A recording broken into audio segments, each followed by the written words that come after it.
Diddy's kids just dropped a statement that suggests 50 Cent isn't only exposing Diddy.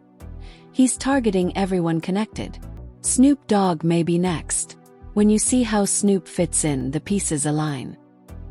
His absence at Pac's hospital visit and his sudden friendship with Diddy don't look random. Nothing about this timeline feels accidental anymore once you follow the money motives. Puffy's sons and my sons have been best friends since they were 6, 7 years old. And let me give you the real story on that one, brother. I didn't make it happen and Puffy didn't make it happen. One night I was at my house and Puffy's son was over about like 9 o'clock. And I'm like, cuz, what time you going home? And he like, I'm spending the night. I'm like, did you tell your dad? He like, nah, my mom dropped me off. So Kim, rest in peace, was connecting my kids with Puff kids, and they formed a friendship and a bond. When Justin went to UCLA, my son went to UCLA. When Christian was rapping, my son was rapping. When he was modeling, they was flying over the world together. So they forged a friendship and a brotherhood that me and Puff always had. When I die, I want my last words to be, I did it. After 2 years of investigation, 50 Cent released Sean Diddy Combs' The Reckoning, a documentary that focuses on Diddy's most serious alleged crimes. Since the moment it dropped, Diddy has reportedly been doing everything possible to have it taken down. The film includes never-before-seen footage and claims that shed new light on what may have been happening behind the scenes. But the documentary doesn't stop at Diddy alone. It also allegedly exposes the people who were working alongside him, protecting him and helping keep things quiet. For the first time since the beginning of Diddy's trial, attention has shifted to those who may have helped cover things up while standing right next to him. One of the names allegedly connected is Snoop Dogg, and that's where the story becomes uncomfortable. Snoop was widely known as one of Tupac's closest friends, so any alleged involvement with a man considered the prime suspect in Tupac's murder raises serious questions. This isn't just one opinion either. Industry insiders and fans have been questioning this connection for years, and now those discussions are resurfacing louder than ever. Heard the shots, he heard everything was going on, and when everybody said they heard him say they got him, that's not just a red flag, that's a fact that somebody involved with something they shouldn't have been in, and they had a radio they shouldn't have had. So that was the first thing. Then Corrupt, they interviewed Corrupt, and Corrupt says Snoop had the meeting and said, we're not going to Vegas. So they weren't going to Loserville, so that's basically saying like something's going to happen. And then Nate Dogg says, I'm going to Vegas. I don't got to be around those niggas. That's his exact words. I can be here, I can be there, long as I don't be around them. Basically saying if long as I'm not standing next to Tupac or me, he'll have to worry about a straight bullet getting him. No other way. And the fact that not only did he not come to the hospital, not one of those people, them people, whatever you want to call them, did not do a song with Tupac. We put out 2 albums after Tupac was gone. Snoop not on one. Snoop did his album. You probably guys don't remember. He did that album on his own. What was the Dogfather? It's not a Pac verse on that one. And he had lots of them to pick from. Not on one. When Tupac got a star. According to Suge Knight, the night Tupac was shot in Las Vegas, Snoop Dogg was originally supposed to be there. He allegedly had tickets to the Mike Tyson fight, and everything was planned in advance. However, at the very last moment, Snoop didn't show up. What raised even more concern was that when Tupac was later lying in the hospital fighting for his life, Snoop still didn't go to see him. Suge claims he personally had to call Snoop and urge him to come, saying something didn't feel right. What happened next shocked everyone around Tupac. Suge alleges that when Snoop finally arrived, Tupac's mother was present, and Snoop immediately broke down, crying uncontrollably and throwing up. According to Suge, Snoop kept repeating that Tupac hated him and didn't want to see him, leaving everyone stunned by his reaction. I'm saying he went to the hospital and had a conversation with Pac. That is a flat-out lie. Reason why that was a flat out lie, Pac had already passed away before Snoop left my house. Snoop came to my house, and he didn't volunteer to come out there. I called and told him, get your ass out here right now. He came to my house first. Tupac's mother was at my house. We walked back by behind the two pool houses, guest houses, and we had the conversation that I said last time. Snoop didn't throw up in no hospital. Snoop threw up in my backyard by the guest house, the pool house. Pissed me the fuck off. The thing he said about he was gonna name, if it's a boy, after Tupac, he said that in front of me and Tupac's mother at my house. For anything outside of that, who knows what he did when he left my house? But if he went to go visit Tupac, Pac was already gone. And he didn't have no conversation with Tupac. And if he would have had I don't believe he went there, because every person went to go visit Pac. It's pictures, it's footage. No matter who went, I had never seen any pictures or footage. But what I would say 1,000%, he did not talk to Pac. He didn't have a conversation with Pac. He had already passed away. Why would Snoop lie about speaking with Tupac? Why has he told different versions of the same story over the years, especially about moments others claim he wasn't even present for? According to Suge Knight, Snoop was trying to protect his credibility and public image. Suge alleges that Snoop knew something was going to happen to Tupac but chose to stay silent and did nothing to prevent it. That raises serious questions about why Snoop's credibility has been challenged for so long. This is where Snoop Dogg's name reportedly begins appearing in more disturbing conversations. According to multiple industry insiders, Snoop was allegedly connected to the same trafficking-style party culture that is now being exposed in the Diddy case, adding another uncomfortable layer to the story. That Snoop Dogg, mentioned him in December of 2020, but everybody beat the hell out of me. Screw you, that can't be true. What the hell do I know, right? And then recently it just came out again that Snoop Dogg got accused of actually trafficking children. And what did everybody do? Ooh, Snoop Dogg is at the halftime. I'm going to the halftime. But we canceled Dr. Seuss. And Jemima. Nobody mad. Nobody. Super Bowl had this. They were dripping down from the letters. The LVI. I know, but then that's fine. Let's go to the game. Make some hot wings. It's fine. It'll pass. It'll pass, right? It's a phase. It's just a phase. But oh no, tell somebody that plastic straws are coming back and throw a fit. Let a convict get arrested. Somebody put a knee on a convict's neck and it's over. The neck of it held. Crickets. Crickets. Nothing. Everything's... These allegations, combined with revelations from the documentary, have once again put a spotlight on Tupac Shakur's murder.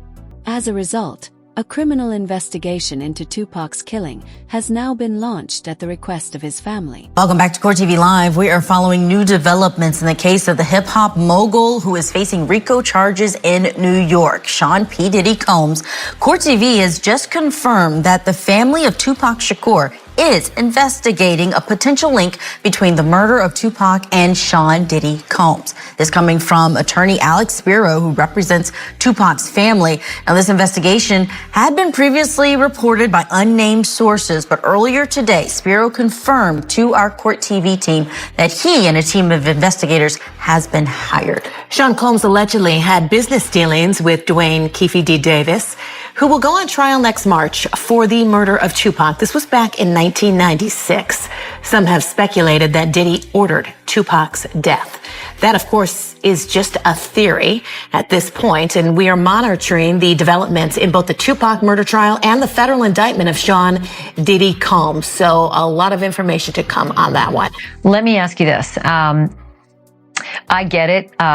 When you have a case that's 5 years old, it's hard to get overwhelming evidence that meets the burden of proof beyond a reasonable doubt. When you have cases this old, no matter what Fiddy has found out and put in this documentary, do you see it at all ever possible that Diddy could be involved in a murder trial when it comes to Biggie and Tupac? It could be possible, yes. However, like I said, they need a lot of corroboration to make that stick, because it's really alleged right now as to his involvement. It's not anything that's substantial or concrete that he was involved. It's personally from people talking about it and saying this is what happened. You need some more information to come forward to prove that. Things get even more complicated when you consider what Napoleon recently said on his podcast with Dave Mays. He strongly criticized Snoop Dogg for publicly associating with Diddy after Tupac's murder, even appearing alongside him on the Steve Harvey Show. Napoleon said the timing made the behavior especially tasteless. He argued that Snoop could have easily avoided public interactions with Diddy out of respect for Tupac's memory. Instead, Snoop openly rolled with Diddy, shaking hands, doing shows, and creating the public appearance of a close friendship, which many felt sent the wrong message. About shared comments. And I never asked you this before, but did you have an issue with Snoop hanging out with Diddy after Tupac got killed? I always felt that was wrong. I'm gonna just keep it real. I'm talking about from that, like now, okay, you know what I mean? I'm 46, Snoop probably early 50s. If he figured out now, he might go by the opinion that, okay, Puffy had nothing to do with Pac, we grown now. If he want to be his friend, no problem. But back then, that was just awkward.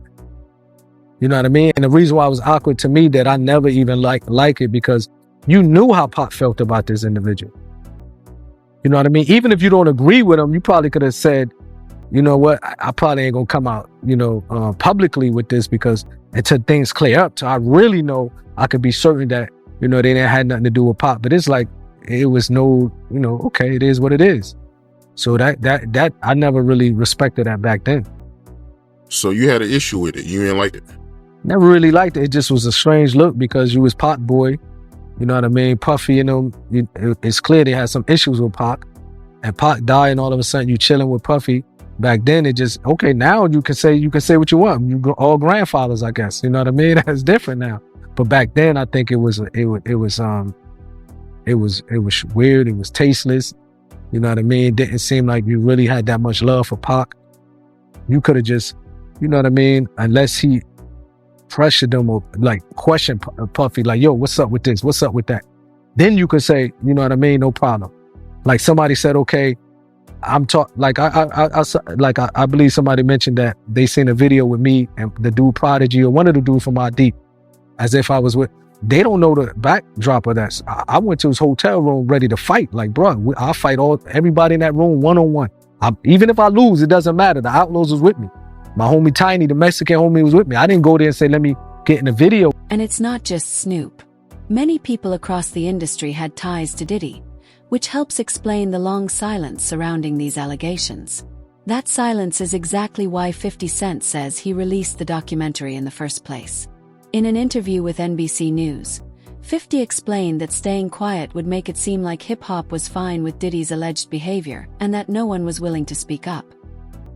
He framed his decision as a culture issue, not a clout move. In related interviews around the same time, 50 even said he's willing to accept the petty label and wear it proudly if it means forcing the conversation into the open. Y'all have this in the doc? I would doubt he knows. So when this airs, that'll be the first time that his legal team, Diddy, that everybody knows that this footage is now seeing the light of day. Perhaps. What was he intending to use it for? I have no idea what he was doing that for. I mean, you're talking about a man who films himself doing everything, and has for decades. I think he wanted someone to be behind the... One could watch this and think that you really hate Sean Combs. Why would they be thinking that? Because of the things that you post on Instagram, Yeah, because but this, of the... Look at this. And let's stop for a second and do say that I hated him enough to hire his kids. And we've never done anything to each other. So it's just competitive energy and things that you say about other artists while you're in hip-hop culture. This documentary is one of several that has chronicled Combs' rise and fall, but Stapleton says theirs is different. Yeah, there's a lot of new information. No one had ever really put it together like that before. For 50 Cent, he says he feels a sense of obligation. Well, if I didn't say anything, you could assume that all of hip-hop culture is comfortable with his actions. 50 Cent isn't fazed by the online hate after some social media users called the rapper, quote, petty for producing the Netflix documentary Sean Combs' The Reckoning. 50 Cent tells the Go Derby in an interview published December 9th that he really doesn't sweat the criticism, saying, I accept that, I'll take that, I'll wear that. I have antics that I have become comfortable with on social media. And while some believe the docuseries is a, quote, hit piece on Combs, the rapper maintains that was never the intent, explaining they did characterize it as a hit piece in the very beginning. It's because they didn't get a chance to watch it when they were saying that. And then after they see it, you see everyone's changed their mind and it's become the #1 doc. And as for Combs' thought on the Netflix series, the mogul spoke out against his rival shortly before the project hit the platform, with his attorney telling Variety on December 1st, Netflix's so-called documentary is a shameful hit piece. Netflix relied on stolen footage that was never authorized for release. As Netflix and CEO Ted Sarandos know, Mr. Combs has been amassing footage since he was 19 to tell his own story in his own way. It is fundamentally unfair and illegal for Netflix to misappropriate. Believe it or not, some people are attacking 50 Cent for releasing the documentary, accusing him of being jealous of Diddy's success. They're framing it as tearing down another black man, when it's not about race at all, but accountability and justice. A black man shouldn't be doing this to another black man. How come we not having conversations about what Diddy did to other black people? Like when you watch that documentary, every person on that documentary except for Aubrey O'Day is black. So how come nobody is saying a black man shouldn't do that to other black people? Because here's the thing, there are things we know Diddy did because we saw it, and there are things he's being accused of. We don't know if they're true. Right. But either way, majority of people who are accusing him of something are black. So I don't understand why, there's more conversations about that, but everybody's 50 Cent shouldn't be doing this to another black man. What about all the black people Diddy did? 50 Cent has made it clear he doesn't care about the backlash, and he's far from finished. In a recent interview, he claimed to have over 140 hours of footage allegedly showing Diddy involved in criminal activity. He says this material will be released on YouTube in the coming months. There's also speculation that 50 may be coordinating with law enforcement. Some even believe Snoop could allegedly become part of this ongoing series. 50 Cent was not done with Diddy. I knew 50 Cent was not done with Diddy. He just confirmed that he has more stuff on Diddy that he couldn't even fit in the 4 episodes in the new Netflix Diddy documentary. With 50, it is so hard telling what this man got his hands on, but he said this in reference to the videos that he got of Diddy before he went to jail. A lot of the personal footage of Diddy has shocked a lot of people. And I know, 50, the way you run, this cannot be all that you have. Is there other stuff that you just have not shown? Yeah, well, everything couldn't make it was 4 episodes. Right. So it was a lot. You had to pick and choose things. And on top of him saying that he has more dirt on Diddy, he is also saying that more people came to him with allegations against Diddy that never made it into the Netflix documentary. With the anticipation, they ask him, are you going to make a second documentary and put it on Netflix since you have all of this stuff? And he says that he is about to put it on YouTube. With everything that was out and all of these people that were coming forward, have there been any new tips that you've gotten since it has been released? Well, yeah, everyone starts to feel a little more comfortable when they see other people telling their truth about it. Yeah. So yeah, it's got to be something on YouTube coming. Yeah.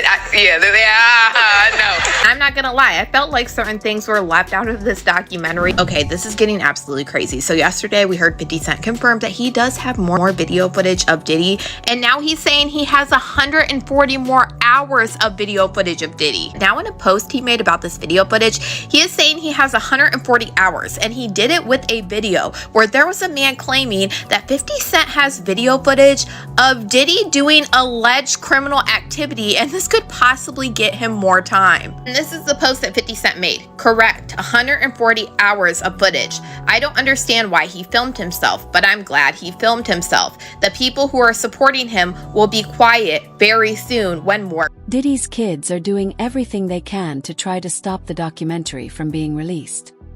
His son, Christian King Combs, posted on Twitter saying, "On my dad, if I ever see 50 Cent, I'll slap the of him." The post was quickly deleted, but as 50 Cent proved, screenshots last forever. He fired back with a response that went viral. "Lil bro, first close your damn mouth when you take pictures. I've been rich 3 different times. Sold records, sold shows, sold liquor, sold power. You still living off Wi-Fi and legacy. Relax." This isn't the first time Diddy's children have tried to defend him. During the trial, they even begged the judge to release their father, showing just how far they're willing to go to protect him.